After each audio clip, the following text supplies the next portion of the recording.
Right, for the second half of this lesson, and once your coffee has dried quite well on the page, you've not got too many sort of sticky areas where you've still got the coffee on, and it's not sort of dribbling or anything, you're then going to start adding your drawing on top. So this is why I didn't want the writing to be too clear, too sort of prominent over the top of the coffee. I wanted that to be the main thing.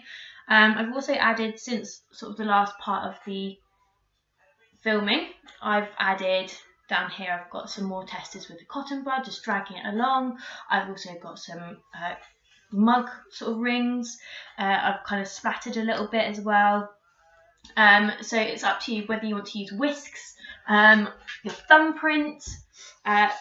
Get really in there with your experimenting. Now, once it has dried, we're going to start drawing on your animal. So whether you use your phone, like I am, to get your picture up of an endangered animal, or whether you have one printed out, or you'd like to print one out so you could do the grid technique, it is entirely up to you. Now, what I'd advise, obviously I'm using my phone, so I can't get the grid technique that easy. However, I have found an app called Grid, and it will put a grid on top of any photograph that you've got on your phone. So that is a really nice portable way of doing it. If you also find drawing the grid quite hard, it solves that problem for you, but I'm going to go straight ahead and use the shape, detail and tone technique. There are plenty of photographs that I've put on the PowerPoint on your class folder on SharePoint online that you can find along with this video. So you can use those photographs, or you can find one of your own, but it must be of an endangered animal. And I do advise you sort of focus on the head, not the whole body, because the head, we want a great amount of tone and detail in there. If you've then got the body, you've got plenty more to do, but also the head's actually got quite a nice shape to it. Even if you've got like a tiger, you've got a chimpanzee, any sort of endangered animal would be really good for this. I don't want you to then worry about the body as well, because the body's less detailed than the heads and the face generally are. Okay, so to begin with, unlike a human head, it is quite an odd shape, but we do start by identifying simple shapes. So some of you might see rectangles in here, some of you might see a lot of triangles, maybe this part could be a triangle. Me personally, I like this sort of rounded area here, so I like to start with a big circle. I'm going to press lightly, as you know, so we can rub out if we're not sure. We will be rubbing the shapes out later anyway. I'm actually going to make it a little bit longer, sort of there we go. I've then got the circle down here for this sort of part of the face. I'm going over it quite a few times so I can get the shape right. I think I'm quite happy with that. I can always change it later on as well. Now I've got the ears, the antenna, whatever those are. I do need to figure that out, what they are. So they're generally a lot higher up. I'll move my pad down there. There we go. This one's higher than the other one. So I'm going to put in the simple shape. So you start with sort of, oblongs, little ovals. It's very tempting to put in the detail now. I need to stop. There we go. I want to get the proportions right. If we've then got the shapes wrong, there's no point putting the detail because I just have to rub it out.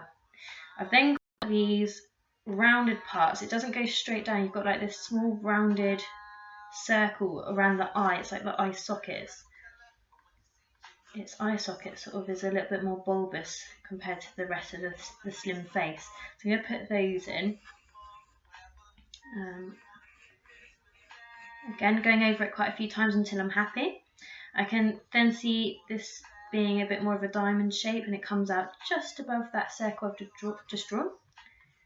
So there. Doesn't go that high, so it goes up to just below where that starts. So I'm going to go here. If it comes off the page, I'd rather you go off the page as opposed to shortening or shrinking the ear or a part of the animal, because otherwise it will be completely out of proportion. and it would look very, very strange, it having like a tiny or very short ear. So don't worry about going off the page. Right, so they're my shapes. I'll put in the nostrils because I can see that they're at the top of this shape here. They're kind of like diamonds, roughly. And then I'm going to start drawing in the detail.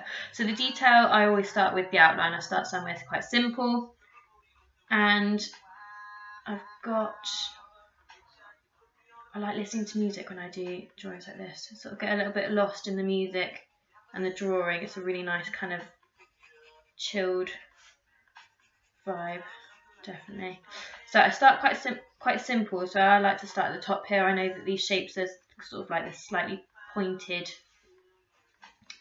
shape at the top. And then I'm just going to go around and keep looking at the photograph 80% of the time, so we don't assume the shapes. I'm going to go round. If my shapes aren't quite right or in the right position, then I can always change them around. So that comes down there, and I can see it goes in just at the top of this circle here. So I might need to make that circle a bit bigger later on. Right, I'm going to go back up to the top. Again, make that a full outline. I'm using multiple lines actually with my pencil. I will press a little bit harder and make it one line later on, so it's nice and neat, but I don't want a bold outline either. So I don't want a really thick, clumpy outline on this delicate creature. Can't see a thick, bold outline on the picture, so I shouldn't be drawing on it either. Right, so there is most of my outline. I'm going to go up to the ears. And there we go. I'm going to start putting in detail as I go around. I might have, that's actually quite good already, I might have the little fold in there. And I can start to add on little bits of detail. So this dark area here, I could always switch with a pencil, which is like a 4B or even a 2B will be fine. But something that is quite easy to get dark quite quick. So the B pencils that I've got, very, very useful for this. If you don't have it, a B pencil, like 4B, 6B, that's no problem. You'll just need to press a little bit harder with the pencil you've got. Use the side of your pencil so we don't have lots of sort of lines showing in our shading, unless you want there to be lines like I'm doing now. I'm just adding a little bit of texture. Remember, a bit of mark making with my pencil. Starting to go around this now. Press a little bit harder so you can see on the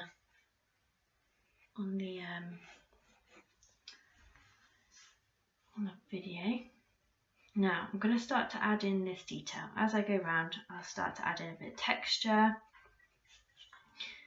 And I'm going to have these eyelashes coming out. So again, you want to press nice and hard. But I've got the eye here. So 80% of the time observing. I can see there's a bit of a glisten in that eye there. I can also rub out the shapes inside. I'm then going to go down this side, start to go around the nostrils,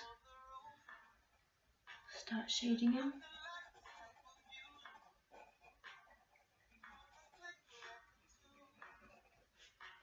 Shade around the outside because it's a little bit dark there. So also got like this little sort of snout detail.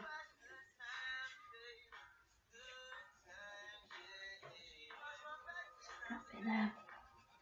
So I need to move this shape over a little bit. That's no problem because I've pressed nice and lightly. And then a little bit of shading inside, which I can neaten up a bit later on. Alright. This sort of snout detail here. I'm going to start adding on the outline for sort of the mouth area. Now, it's got lots of dots, which I can then add on as well. Just if you don't need to go like that, otherwise you'll most likely snap the sharp lead of your pencil. But you'll also need to add on sort of the fur that comes off the bottom. It's got some little bristles. Okay. Can neaten that up later. Okay, and because it's got this lovely mark making in the background, we can kind of assume its colour, its pattern on the actual animal. So if you've chosen sort of an animal, obviously most of them have fur, you're not going to choose a fish, but an endangered animal, a little bit of fur, a bit of texture seen through there. So next I can already see where it's going to be. I'll put on that simple shape. I'm going to add on some wrinkles at the top. Let's make sure it's not going to time out on me there.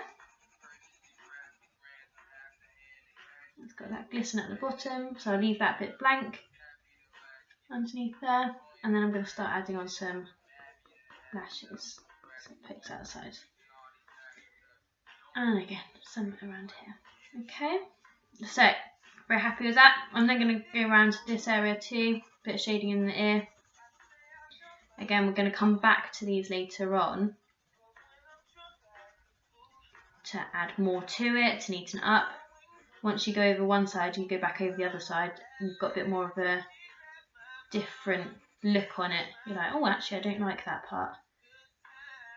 I need to sort it out. Now, I can see the shape I didn't put in earlier. It's fine, I can put it in now.